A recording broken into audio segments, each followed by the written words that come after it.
Mi nombre es Manuela Tobón Carmona, vengo del Colegio María Auxiliadora de La Ceja.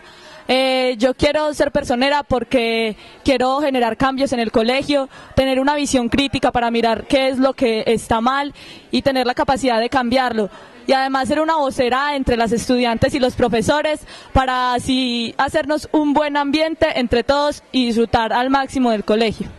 Me llamo Milena Rodríguez, soy del Colegio María Auxiliadora de La Ceja y quiero ser personera porque desde pequeña he querido tener ese reto. Quiero dejar pues que es una buena líder en el Colegio María Auxiliadora y sobre todo dejar huella.